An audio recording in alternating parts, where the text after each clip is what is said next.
নমস্কার। ভাস্বতীর আড্ডাখানায় সবাইকে সুস্বাগতম।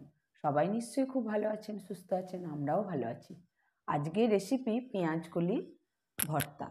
তো শীতকাল, অথচ পেঁয়াজকলি আসেনি এমন বাড়ি নেই বললেই চলে।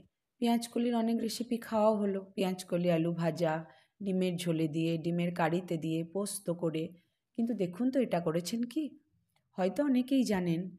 তো আমার এই রেসিপিটার সাথে আপনাদের ওই রেসিপিটা কতটা মিলছে একটু দেখে নেওয়া যাক। আসুন, কড়াইয়ের মধ্যে একটু সর্ষের তেল দেবেন প্রথমে।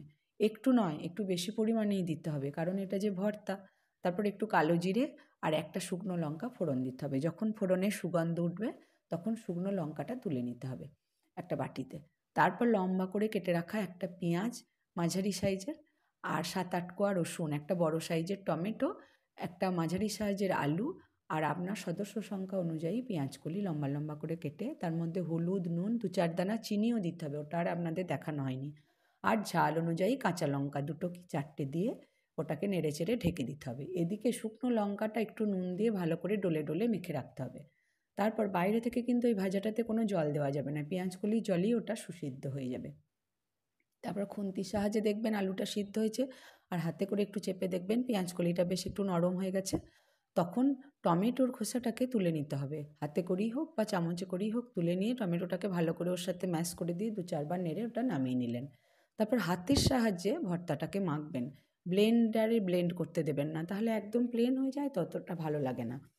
তারপর শুকনো লঙ্কাটাও ওর মধ্যে দিয়ে ভালো করে মেখে নিয়ে বেশ একটু পাতলা করে মুসুর ডাল, একটা ডিমের অমলেট, গরম গরম ভাত, আবার শুধু রুটির সাথেও এটা খুব ভালো যায়।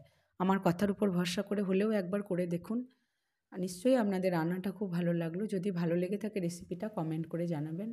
সাবস্ক্রাইবের অনুরোধ রইল। সবাই খুব ভালো থাকবেন, সুস্থ থাকবেন। আর একটা কথা, রসুনের সব কোয়াগুলোকে একদম চটকে দেবেন না, 2-4টে গোটা রাখবেন, তাহলেও কিন্তু বেশ ভালো লাগে খেতে। মুখে একটু গোটা গোটা রসুন পড়বে। যাই হোক, সবার আবার সুস্থতা কামনা করি। নিজেকে ভালো রাখার দায়িত্ব কিন্তু নিজের।